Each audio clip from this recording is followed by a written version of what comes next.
we're ready to get started here at 6:31 p.m. We'll call the meeting to order.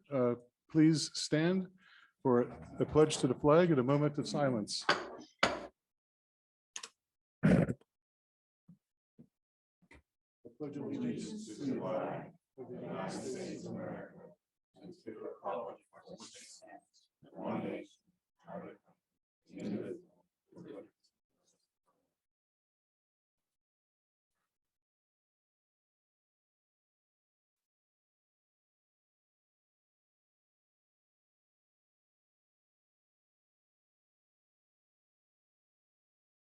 Thank you. Please be seated.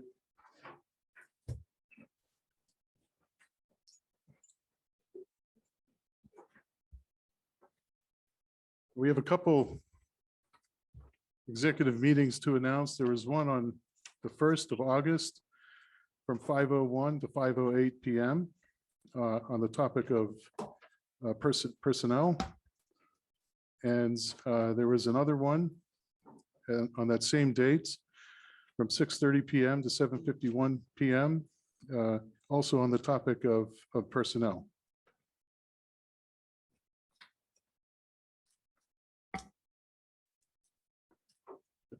Mr. Dietrich, Here? Mrs. Donahue, Mr. Elling, Present. Present. Mr. Johnston, Mr. Knopf, Here. Mr. Koch, Present. Ms. Lynch, Here. Mr. Scholes, Here. and Mrs. Smith. Here. 7 members present. Thank you. First up for this evening is the Keystone Central School District Emergency Operations Plan presentation. Thank you. I'll be taking that tonight, and I've just asked Officer Van Gorder to go ahead and join me for some additional information or anything he would like to add for this. This was something Mark Kondo has prepared for you. I'm standing in as Mark's unavailable this evening. So Keystone Central School District Emergency Operations Plan. The first slide here is the message, that it's a relationships, not programs, that change children. And that quote came from Bill Milliken. And I think the next part of this slide is just making sure that everybody's aware that ensuring school safety is not the responsibility of any single one person. It's or even a single group. It's a collective duty of every member of our society. And that working together will create a safe and secure learning environment for our students where they can grow, learn, thrive without fear. So just a little bit of statistics that people should understand. Each day, our district transports approximately 3,500 students in grades K through 12. That's just the Keystone Central students. We actually transport additional charter school students and some students to parochial schools as well. And that's over 6,000 miles each day. Families and communities expect our schools to keep their children safe from threats and hazards. In addition, over 500 employees work in our district. They too want to work in an environment that's safe from threats and hazards. So I think the most important thing is to understand that an EOP, or an emergency operation plan, is a multi-hazard plan. And this is something that the district would be doing every year. Annually, you approve emergency operations plan. So what is it? Why do we need one? It is required, a comprehensive document to outline our emergency response for various situations, hence the term multi-hazard. And although you can't plan for every emergency specifically, having some kind of a framework to deal with hazards as they come up is always a pretty important planning component. The document, some of that document is public to you. There's over 50 pages of public documents, but there's an additional 50 pages that is available to all board members in your executive content session of board docs. And again, that's just to protect the privacy of the safety information and so that we don't publish anything that could be potentially used against the district to create an unsafe situation. The document provides guidance to district stakeholders on how to respond in emergencies, how to protect themselves and others during the emergency incident. It also provides structure and organization to our emergency response. It also helps communicate and coordinate resources between the district and other entities before, during, and after emergencies. And I just want to say that I think now more than ever, I've seen more cooperation with other entities and our school safety procedures and plans than I've seen in my time in the district.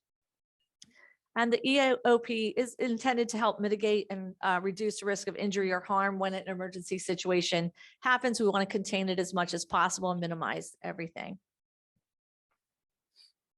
So the now what, this is really what we'll be sharing with our employees is knowing where the emergency operation plan is located, how they can access it, where do they go when they have a question or suggestion. Understand that this you're part of the solution, and then knowing these different bulleted points. These are things that we've had in place for quite some time, and just knowing where they are. So the other thing would be crisis response teams. We have a crisis response team in every building, and we've been currently implementing that. We have threat assessment teams. They are in every building as well. And then there's also be a safe to say training. I think many of you are aware that the safe to say is something that came out of the Attorney General's office and has some very strong statistics to prove that it has helped already in many situations. But of course, if people don't know how to use it or what it's for and communicating that, then it won't be as useful. So I know that's one of the things we're making more effort into train students how to use it and families. And the last thing, just some miscellaneous points. So individuals responsible for the emergency operations plan, I think we want everybody to know what is their role in the plan, and incident commander responsibilities, who's in charge during an emergency. We also have alternate incident command posts identified for certain things. We can set those command posts up depending on the situation. We can have primary and secondary incident commanders, and that's not primary level and secondary level. That is actually just first and second. And of course, we could even have tertiary incident commanders. Knowing your role, what is your role during an incident? And I just want to say, like, based on that, if you recall about a year ago, I mentioned to you in a superintendent's report that we had our team, almost every one of us, trained last June with Sherry Lovery on crisis management and how to respond to a crisis.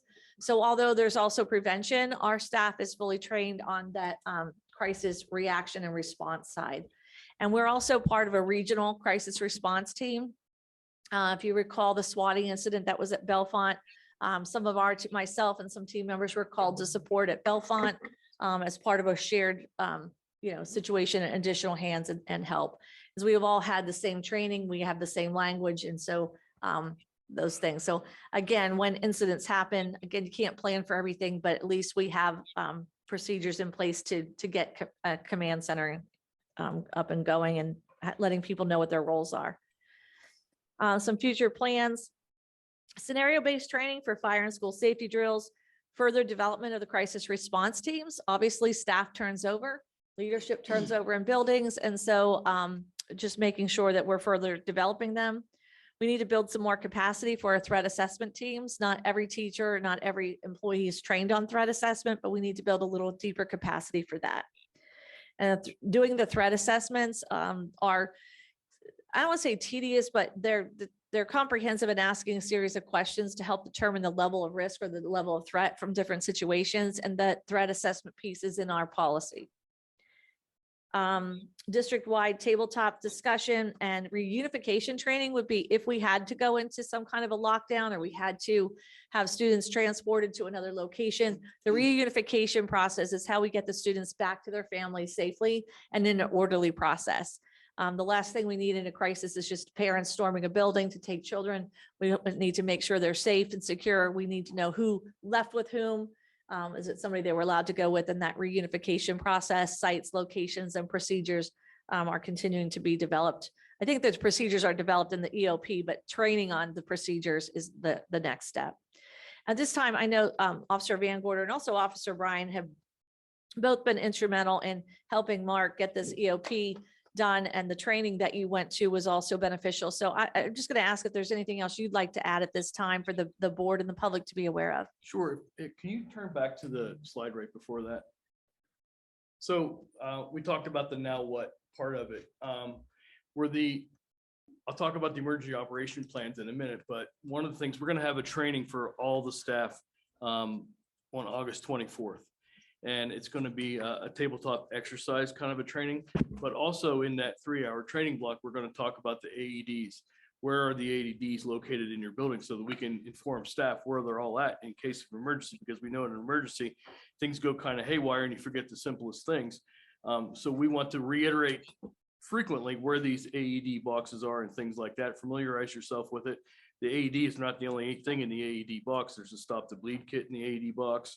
There's a portable gurney stretcher litter, web litter to use in an emergency. We also want to talk about where other stop the bleed kits are, like in all the shops and things like that, and culinary and places where you're likely to need a stop the bleed kit. And throughout the building, and Officer Brian is working to get even more stop the bleed kits throughout the building. The goal is to have one in every classroom. The go buckets that all the teachers have in their classroom, we want to teach them to familiarize yourself with those buckets, and even to help use their door locking apparatuses and things like that. So we want to talk about all that kind of stuff during the training to just keep them familiar with everything that they're supposed to do. Now, as far as the EOP goes, as a district, we've had an EOP for quite some time. I've been here for 7 years, and I think that it's at least been here for the 7 years that I've been here. And every year we visit with the state police, the local municipal police, and the borough police, and we share that EOP with them so they can better respond to an incident at the school. We share maps and all those kinds of things with them so they can be better prepared to respond. The EOP is something that we've always had. It's always updated every year to include phone number changes, staff position changes, things like that. But this year, Mark and I had the opportunity to go to Altoona. And you said it was EU8. IU8. IU8. I don't know my IUs for my EUs. That's okay. IU8. It was a 3-day staggered training, meaning it was staggered over like a 6-week period, but it was in 3 days. And it was held by Garrett Rain. He was a former state police officer that is now going around and training school districts on how to improve their EOPs. One of the surprising things that we saw there is the 3 days that we were there, the 3 8-hour days that we were there was a multitude of school districts there, and different ones each time. And a lot of the school districts that were there did not have an EOP at all, which we found to be pretty fascinating. So we felt pretty good about where we were with the EOP. But throughout the training, because he goes around to all the different districts and grabs all the good fruit from all the other EOPs, we were able to really expand our EOP and make it much, much better. Some of the things that we included in our most recent version of the EOP is the annexes, the additional threat annexes that actually will show the steps and the things that the administrators need to do, that the principals need to do, that the teachers need to do, that the support staff needs to do, and that law enforcement needs to do. It outlines that it's not all inclusive. Obviously that could change, but it's a good guideline of things that you need to do. And there's a multitude, it's multi-hazard, but there's a multitude. It even goes down to a dangerous animal, disgruntled person. It talks about the lockdown drills, reunification, stuff like that. So it's really been updated to include a lot of different things, and that's all in there for you to read. There's maps included in it now for the first responders and things like that get copies of the EOP, so they'll be able to refer to it. There's media sites that they can go to see who we would contact as far as the media goes, who the PIO would contact if they need to. That's in the EOP. So there's just a lot of different reunification is in there, if I didn't already mention that. So we really did upgrade it quite a bit. And it's a document that will get tweaked and updated every year. And we'll just keep going and adding things to it. Also, to go along with that, we talked about the tabletop exercise. When we do that exercise in the fall, August 24th, we're going to do the tabletop exercise, and you were there, Butch, you were there for the tabletop exercise up at Bucktail. It's a comprehensive step-by-step procedure of what we would do in an active shooter or in a mass critical incident situation. It talks about the police response. It talks about the first responders response as far as ambulance, paramedics, life flight. It talks about temperatures and wind directions and all that kinds of things that would hinder a life flight. If we can't get to life flight, what routes are we going to take? What hospitals are we going to use? how are we going to clear the hallways? We're going to use rescue task force, all those kinds of things. It's very, very, very in-depth and eye-opening, I might say, for the average person that doesn't really think about those things. It's pretty intense, actually. And it goes right into reunification at the college, the streets that will be blocked off, the security that will be needed, the exact procedures that will be needed in a reunification at the college, taking into account communication failures, the need for the PIO to work with the state police or whoever will be the incident commander. It takes into account incident command system. So it's very, very in-depth. We're going to share that with all the staff and kind of break down the go buckets and break down the reunification kits that are issued to each school. So it should be a good start to the year as far as getting out information that's included in the EOP that they'll be able to better provide security for their area or react in a case of a terrible incident. So it's about like that. Thank you. Yep. Questions from board members? Okay.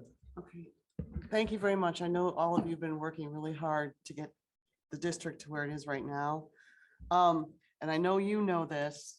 I know you know this, and I'm sure everyone sitting here knows this, but you know, when I started researching all this at the beginning of the year, there was some comments, no comments from our district. These were comments that were online from various entities, how teachers were responding, that some of them were leaving the profession because they said, you know, I didn't go to school for this. And that's highly unfortunate. That's their opinion. But I was just thinking throughout the course of learning all this through your group, the safety committee, that these are life skills that everyone should have. And that's why having this as an adult and as a student, they can take it outside the school and carry it with them for the rest of their life. So I just wanted to thank all of you for doing everything. I know it's a multi-tiered, a lot of people are involved. Thank you. Thank you. Any other questions from board members? Just curious, I know from reading some articles, yeah, I'm sorry to make, you don't have to walk back. I just do everything. That some school districts even are rehearsing with children and walking them, like they have a church that's a mile away or something, walking them all there and then transport to get them used to that kind of thing. Evacuation drills? Yeah. Beyond typical fire drills, is anything like that planned or done? Actually, here? yes. Twice a year, we do a security drill or a lockdown drill. We use the Alice procedure, which one of the avenues they can take in the Alice protocol is they can escape. If they feel that it's safe, it's a decision that the teacher or the staff has to make.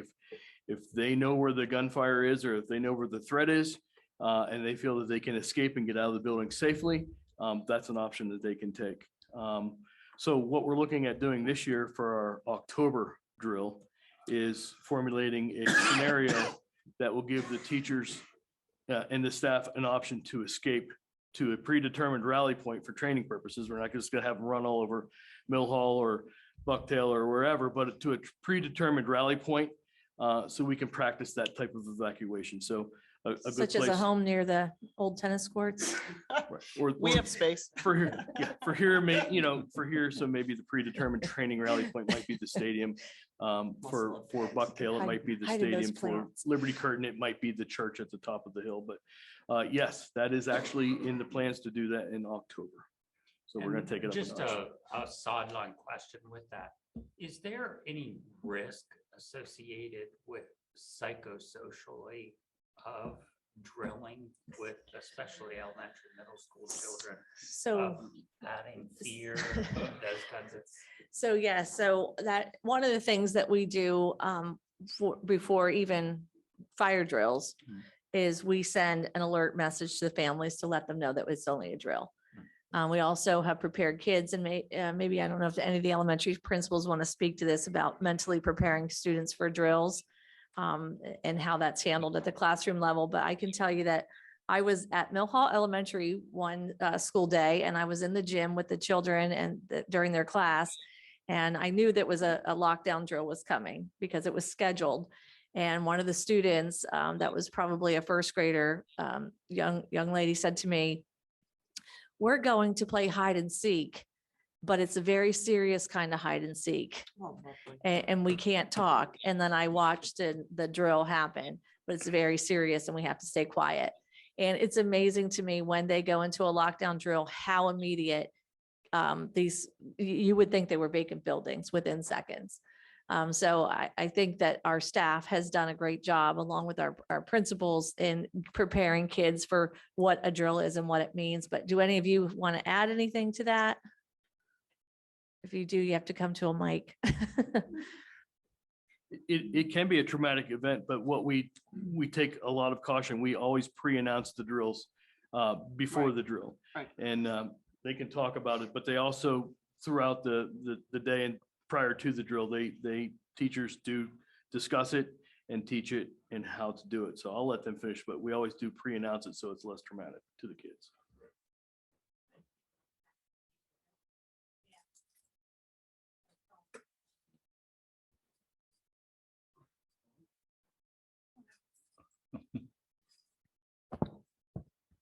Just to echo what Officer Van Gorder said, that the staff does have regular conversations with the students. And I can speak from experience last year where there was an incident at Robb Elementary, and we did communicate this to families, but we had to go into a shelter in place, and it wasn't a drill. Everything was fine. It was just a very precautious move, but like that, it was locked down, it was secure. And once we gave the all clear, business went on as usual. So as bizarre as that may seem to hear, it is something that I felt that our kids were very well prepared for. And that when they were released from that shelter in place, we continued the school day. Very, very few phone calls because we had communicated with families. Very few concerns that were shared with counselors because the staff was able to debrief with students. And I also felt like we were very prepared. So it's odd and it's awkward to say, but I feel like our students, it's a new normal. It's part of their educational experience. Okay, thank you for sharing that as well. And thank you to everybody who's been part of putting this together. Really appreciate it. I think you've done an outstanding job. And again, I'm just proud of the work that you've done. And I hope if the board has any further questions between now and next week, when you take action on approving the plan, that you just let us know. If you could email me these questions, I could get back to you. Thank you. Thank you.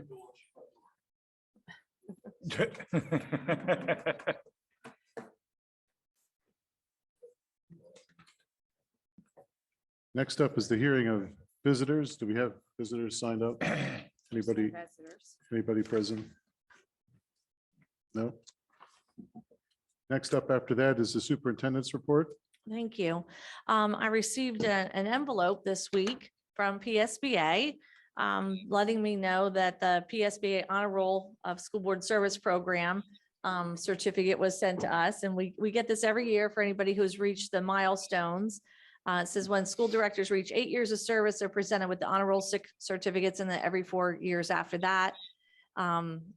And then after 24 years, they receive some plaques. And so they give me, it seems like a small thing for the selfless time that you put into this. But they also give me something to read in presenting a plaque. So at this point, I'd like to ask James Butchnoff to come forward.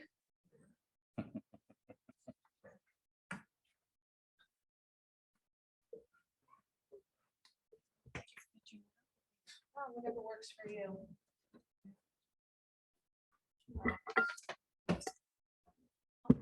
Oh, sorry. On behalf of the Pennsylvania School Boards Association, I'd like to honor a school board director for his years of dedication to the Keystone Central School District School Board. School board service has long been a crucial part of our nation's legacy and its commitment to public education. As the first school boards association in the United States, PSBA has a rich history with more than 125 years of service. The consummate school directors are described as ethical, principled individuals with a deep desire to serve. They believe in the value of our public schools and local control of public education for the benefit of all students. Today, school districts are expected to offer more services along with world-class instruction with limited resources. I believe in the value of our public schools and local control of public education for the benefit of all students. These expectations provide a tremendous challenge for school directors, unpaid volunteers who dedicate their time to the schools and the communities that they serve. For almost 40 years, PSBA has been acknowledging the contributions of dedicated local school directors with long-term service. The honor roll is the association's way of thanking those individuals who exemplify leadership by giving unselfishly of their time and talents for the betterment of the public schools serving students across the Commonwealth.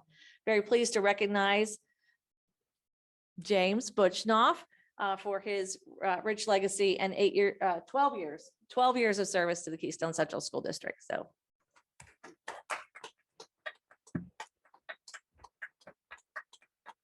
I'll give you these things too. These papers.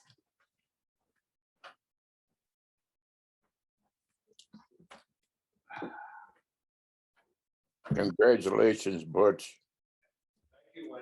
He says, thanks, Wayne. Oh, two others. Okay. Okay, just wanted to give everyone a Pennsylvania budget update.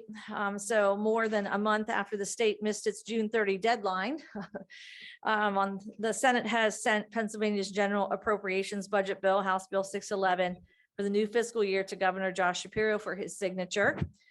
However, without the accompanying fiscal code, which directs how these dollars should be spent, some spending for key priorities such as level up funding will still be postponed.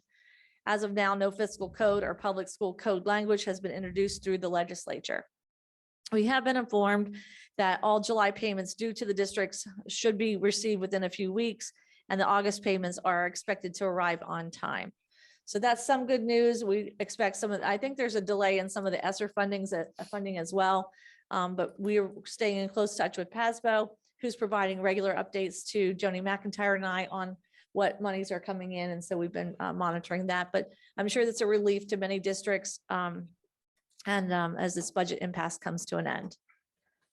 On the topic of legislative advocacy, I was invited to attend a House Democratic Policy Committee roundtable discussion and provide testimony to the elected officials so that they could know what could be done better in Harrisburg to support rural education in Pennsylvania, specifically in the career and technical aspect. Representative Paul Takak hosted this meeting, and Chairman Ryan Bizzaro facilitated the roundtable yesterday at Baldigo Area High School. It was an honor to be asked to share the Keystone Central School District story. Additionally, we explained that there needs to be less regulations for CTE teacher certifications, less red tape for new programs, and additional funding for career and technical programs. Thanks. I also wish to thank board member Jeff Johnston for attending the event, along with Kurt Lynch, our CTC director, who was instrumental in sharing his concerns from the lens of an experienced CTC director. They were very interested in what Kurt had to say, and they really listened. The Speaker of the House was present. Many other legislators were present there at the event. And I was just really honored to be asked by Representative Paul Takak to share our story in our school district. He's been very helpful in learning about our story and wanting us to get the word out. So thank you to him as well. And that's everything I have. Okay, thank you. Questions? All right, next up, committee reports. I believe there's only one committee meeting. Tracy? Personnel has met twice, I think, since our last meeting. They're held in executive session, but we have been meeting. Oh, is that it? Yeah. Okay, I do have one logistical question about the personnel committee meeting. It's my understanding that a board member was excluded from that The meeting, board member was not excluded from that meeting. or removed from the meeting, told to go home. You That's my cannot have a understanding. quorum at a at a committee meeting. It doesn't have to be answered From what now, we have been told. but I would like that question to go to the school lawyer to address whether it's appropriate to exclude a board member from a personnel committee meeting. Another question would be whether executive meetings like that should be advertised to the full board. Two things. One, Counselor, getting into that sort of was a question posed. It was raised in executive session. Does the gentleman have a microphone? Oh, sorry, Wayne. Just a minute, please. This isn't the appropriate forum to discuss that sort of thing. It's internal board business. And for me to offer a legal opinion that castigates one board member over another at a public meeting is not appropriate. And I'm not going to do that here. I will issue an opinion to the full board regarding that issue. Full board. Thank you. Mhm. Moving on, reports. We have the treasurer report, financial report, and enrollment report. Any questions or comments in regard to them? Any presentations?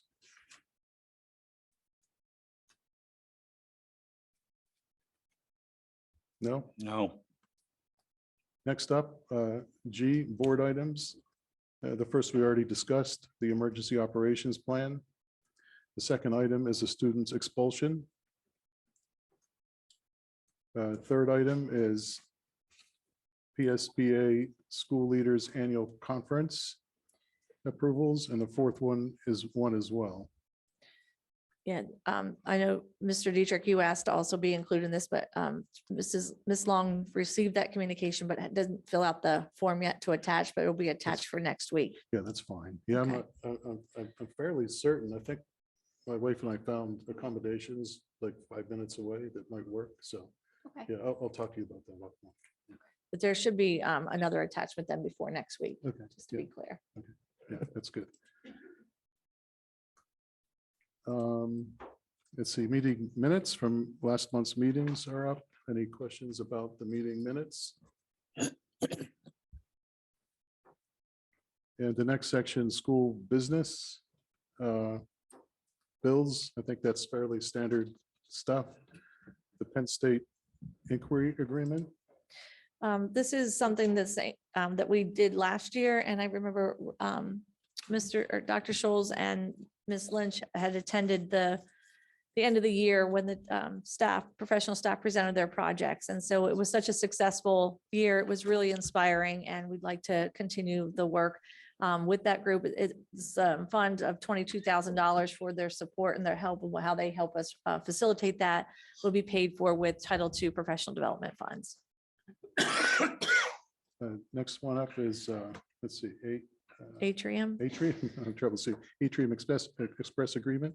This is the book systems inventory, the library inventory system. It replaces an older system that we had been using before. Okay, number 4 is a mobile ag ed science station, I think. We've been doing the mobile ag science labs at the elementary and middle schools for quite some time. They've been very valuable, and we'd like to continue doing those. We budget for those in the curriculum funds. Next one up is Lycoming Clinton Joiner Board Agreement. This is an annual agreement. SAP, or Student Assistance Program, is regulated and required by the state. And let's see, number 6 is the Stephen Poorman dual enrollments item. I think that's where he pays tuition for his student. He offsets tuition for the dual enrollment program.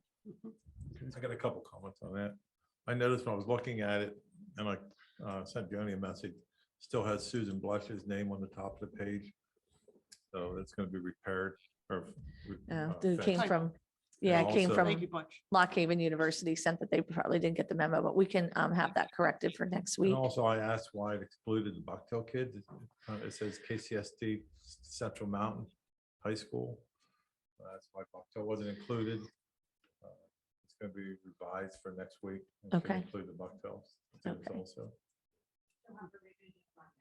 Okay, thank you for working on that. Thanks, Joni. Thanks, Butch. Library weeding report. This is an additional clean out Central Mountain Middle School Library. And then the next 2 items were just part of equipment that was requested from Property Services for the upcoming school year. It was budgeted for. And we know that Mr. Pasella came forward with the quotes for the equipment that was requested. I did want to mention about the robot painter. So this was a request that came probably about 1.5 years ago, if not longer than that. And it came through the athletic department. And there was a lot of research done through the athletic director, our technology team, as well as Mr. Pacella's group. And this robot painter kind of works similar to, the automatic sweepers that go through your home and then It's pretty cool. they actually, this tiny line make marker, even though it looks like an expensive price tag at almost $40,000, is actually intended to save both hard costs and soft costs. Anticipated savings on paint annually would be about $8,000 a year. It uses less paint than what our current system is. And our current system being manual also would save us a lot of time on, soft costs of what someone is working on or needs to be outlining fields. At this point, it is for the field down here. Are you planning to use it both locations or just here? Both locations, okay. So, okay, thank you. Could you repeat what he just said for people at He home? said we spend $8,000 on paint annually. We'll only spend $4,000 a year. So I said $8,000 savings. It was an $8,000 total. He corrected me. Thank you. That we're saving $4,000 a year. Thank you, Rob. Thank you. The grinder and edger is for the concrete polish. These are smaller units. And if any of the board members have an opportunity, would like to see it, you really should take a look at the CTC hallway downstairs. It finally was stained and polished. It had a test site done when we first tried out the concrete polisher, and the floor just looks amazing, and our painters have been in. So Mr. Lynch and I have been remarking about how wonderful that hallway looks. And so if anybody would like to take a look this evening following the meeting, I'd be happy to show it to you. Great. Questions? No, it's great. Nope. It's good Okay. news. Next up is the personnel item, changes, additions, and I believe a new job description. This is a behavior interventionist position. This is a support staff position to be paid for with the PCCD funds. But before we can hire some folks, we've advertised for it. We would need the job description to be approved. This is a new position that we have created to help address some of the safety issues and really kind of more preventions on the prevention side. Those folks will be trained in de-escalation techniques and other safety protocols to help maybe minimize any disruptions or incidents. This is great. Thank you. It's great. This idea came from our administrative team. Some members of the team had experienced this in other districts. They wanted to bring the idea forward. We explored it. We looked into it. I want to say it's been over a year since they brought the idea up, and we've been able to bring it to fruition. Kind of looked at one point about using AmeriCorps, or how could we get this operational? And so it was through their work and their ideas that this came forward. So I just want to give them credit. Thank you. Good. Next up is the curricular, co-curricular. I have a comment on the personnel thing. I'm sorry. Okay, yeah, go ahead. I was waiting for the behavior thing. I just going through the personnel list, and I just can't let it slide that Tanya Walker, the guidance secretary at Central Mountain High Middle School, is retiring. Yes. I know this isn't a misprint, the 36 years. It's So, not. It's just it's amazing that she's been here that long, and I know that it's gonna be very difficult. She's school a to run highly without her. valued employee, and we thank her. I know that any principal that has worked at the middle school with her has just exclaimed about how valuable she is to them. She's a strong part of the school culture, and she really is just an outstanding person. So I'm sad to see her go. Thank you. Okay. Okay. Next up then is the athletics and student activities personnel list.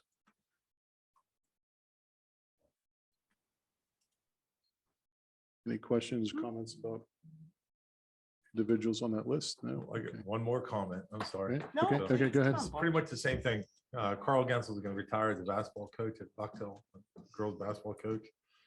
I think he's been there 33 years, if I remember correctly. So it's pretty much, I know he taught my daughter and coached my granddaughter and daughter. So he's been there a long time. So Wow. thank you, Carl. And it's always fun to watch that team play and his interactions with the kids. I agree. Yeah, his You hair missed. changed colors about 3 different times. Oh, now we can't get into that. Oh, when's his last? He's done. Yeah, he Oh, was so done you at the won't end of the see him season, anymore. yeah. No, he's done. Oh, did the kids, well, okay, I'll ask it. Now, Mr. Polito has the task of finding someone to step in his shoes. And that process is underway already. Okay. I think that's it for the agenda items. Mr. President, Rick, go ahead, Wayne. I apologize for my ignorance here, but being a gentleman who's still in computer kindergarten. It was an item I wanted to comment on in the agenda, and I can't get the agenda up to share it, so I don't know exactly where it is. Where it involves removing books from the library. Right, the weeding report. Yeah, I know as I looked over that, there's some items I'm wondering, why they're being gleaned. For example, book entitled 10,000 Days of Thunder, a history of the Vietnam War. Another one is Abraham Lincoln, the lawyer, statesman, and so forth. The reason I'm raising this question, being a former history teacher, I'm always reminiscent of what happened in Nazi Germany when they banned books and then ultimately burned books. If we're going willy-nilly, just take books out of the library because somebody disagrees with them or somebody's offended by them. History doesn't always make you happy. Sometimes history can make you angry, can make you sad, can depress you. That's history. And I just was wondering about, in generally, why some of these books are being removed from the library. Thank you, Wayne, for the question. Yeah, that's a very valid question, Mr. Koch. If you recall, with the previous agendas, we have a library weeding process going on to where we are looking at books. And I'm going to ask our curriculum director, Megan Hall, to kind of respond to and kind of let you know about that process and what constitutes the removal for a book to come to the weeding log.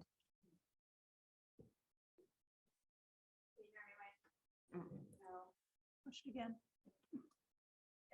Can you hear me? There we go. The process, Wayne, often is not about the content of the book. Sometimes it's about the shape of the book, whether it's tattered, torn, unreadable, pages are missing. So sometimes books are taken out of circulation just because of the condition of the book, but they're often replaced with the exact same title or titles of similar content.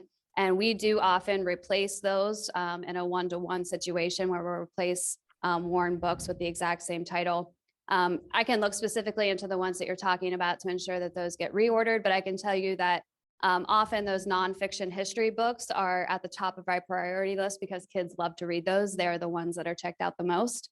And so we are always looking to add that particular content back into our libraries or replace it one for one when we have to replace them due to their condition. Some of them can have updated editions that could be purchased as well. Absolutely. Yep. Okay, thank you very much. I feel better. I also Coe. want to affirm with the board members that there is budgeted money, budgeted dollars in the general fund to replace library books and keep our libraries current.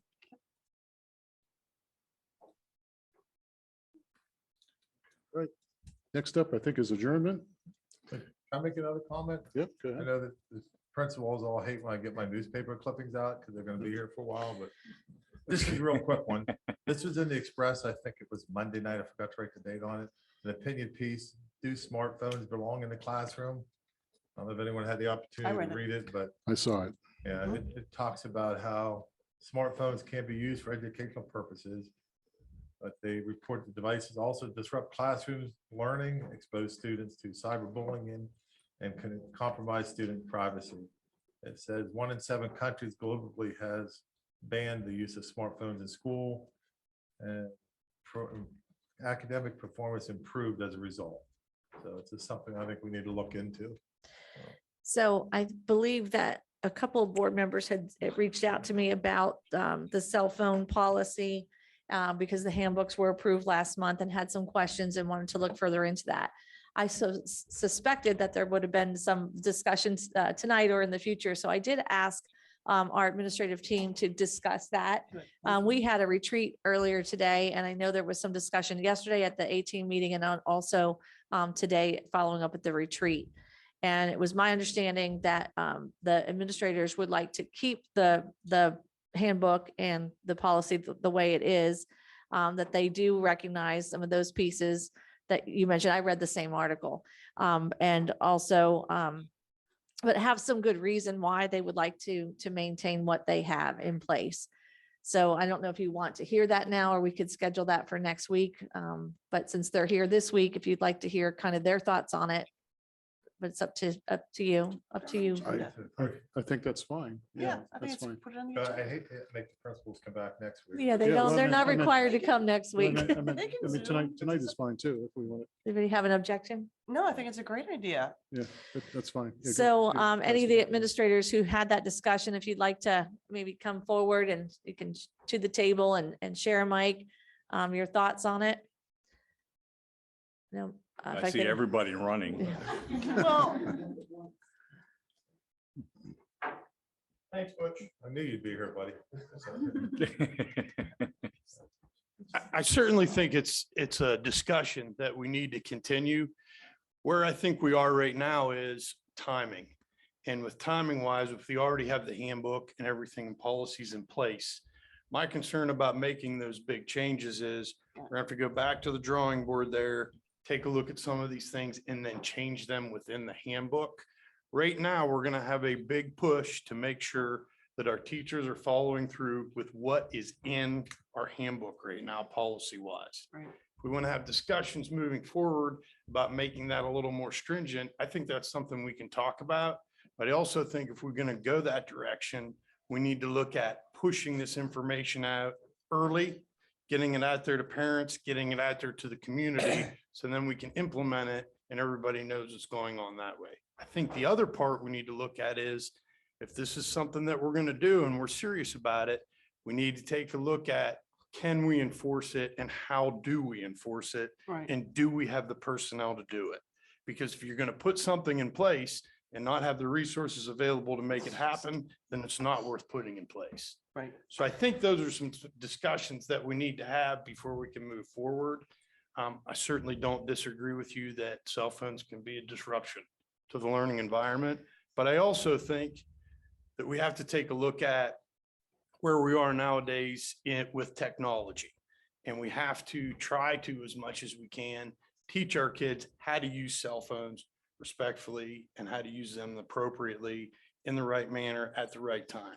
These are kids that we are preparing for to go out to different jobs. That is our goal, to make them what we want and successful in our community. For that to happen, they're not going to have, they're going to have that cell phone with them. And they're going to have to know how to use it, when to use it, and how to use it appropriately. So I think as Especially while much they're as, working. yeah, I mean, as much as we want to look at, hey, do we want to completely take it out? We also have to weigh in. We need to make sure we're appropriately teaching them how to use it in the right manner. Nick, I don't really have a problem with changing it right now, but what I really like to see happen is a strict enforcement of what we have already written. If you look at our policy, and it's been going on for years, our policy has been pretty much the same. The handbook's been the same the last couple of years. We're not strictly enforcing it. I think we have to make sure every member of the facility knows that they have to enforce this. I think if I'm trying to remember correctly, the only time the cell phones really could be used is when you're in the hallway or in the cafeteria. I don't think you're not even allowed to have it in the gymnasium. So if you're using it in the hallway and the cafeteria, that could alleviate some of the problems. It's when they're having them in the classroom and the kids are not listening to what the teachers are teaching and they're totally disrupting the educational process. That's what we have to look at. Just strictly enforce what we have. Every teacher, every building, every classroom has to be done the same. And I don't want to speak for these two, but we have already had that conversation about that is one of the things in the hills that we're going to die on this year. This is something that we are enforcing, that we're making sure staff are enforcing, and that it's going to be, we're going to drive it home right off the bat in those opening meetings and also with our staff. Butch, would you like just an update or something like next quarter or something, or do you want to just? I just think, pretty much everyone should, I wrote an email about it, just the things that concern me about it, there's just two things, the cell phones and the use, and I think if we strictly adhere to the policy and the handbook, we'll be fine. And the hood bothers me too, only because with all the new electronic devices we're buying, there's gonna be some problems with hoods being up that won't be able to maximize the use of all the devices we're buying. So I think there's two things we have to enforce, and we have to make it so teacher A is doing the same in every building. To just stringently enforce the policy that's already in place. Yeah, I'm happy if we do that. Okay, But we have to enforce the policies. understood. Anything from Yeah, Mr. Polito or Mr. Romanishin? Do you want to go first? I'll speak up. And it's interesting perspective coming from another district and looking at the policy. And from what I understand, it was tightened up a little bit this year to make it even fewer levels to get to the consequences. Is you're right. We agree with you 100%. It's going to be clear communication to the teachers, expectations, clear communications to the students, and following through with communication to parents when things happen, so they understand why and where they are. We can't just be blindly, punishing students without parents being aware. So we agree with you 100%, and that is going to be something that is one of our big focuses. Thank you. Yeah, just to follow up, Nick covered it all really well, but we are with you guys 100% in this one. It's a consistency thing. And I know just speaking with parents, my short time at Bucktail, parents are on board with these sorts of policies. We just have to properly communicate them. And like you said, they need to be enforced. So as long as it's a focal point of all our schools, I think we can work with the current policy. Well, thank you, everybody. Yeah, Yeah, thank you for committing to it here. I mean, Butch has brought this up multiple times that I've been here in the past year and a half, I believe in prior years as well. So it's nice to see you sitting here and making a commitment to follow through. Yeah, go ahead. President David, thank you. I'd just like to coattail on you, Butch. You know that we support you folks 1,000%, okay? And we have our job here, they have their job there, but please, please. I mean, I would like to hear an update maybe every quarter, or if you, whatever you need. I know you talked to Dr. Martin very closely, but if you got something, just make sure we get what you need, okay? I guess I'm unclear as to what kind of an update you'd be seeking. Well, if they feel that the policy in the handbook is good, or do they want something tighter? Don't they want some, is it working? Is it not working? Some sort of feedback, if there's anything that we should be doing on this side. Gotcha. Whatever. We're here. Thank you. Thank you.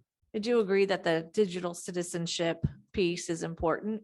And one of the challenges is that our students understand and have been born with technology that parents, families, teachers, some of us were not born with, and that they're the younger our students are, the more astute with the technology they seem to be. And so it's not just a school issue, it's a societal issue that we're adapting and changing along with the technology advancements, and the advancements are going so rapidly.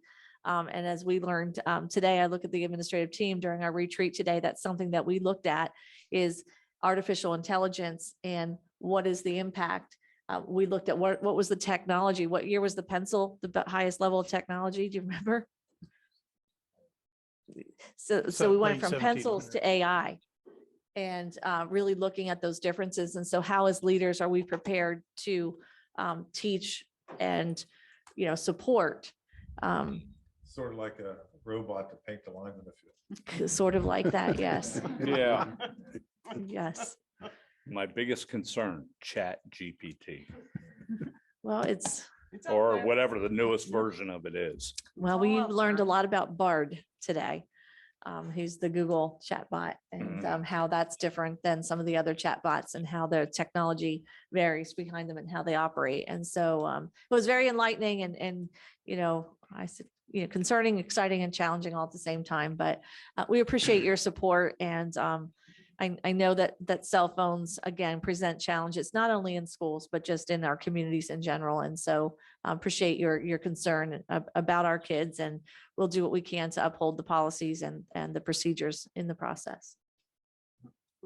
Great, thank you. Thank you. Sorry, guys. It's all right, Butch. No, it was good. It was a good conversation. Back to item L, adjournment. I'd like to make a motion to adjourn this Yeah. meeting. Okay. May I Good. second it, please? Okay. Need to vote? All right. Nope. No. Anyone? All right. So That's it. 7:26 PM. The meeting is adjourned. Thank you. Thank you. Thank you very much. See you, Wayne.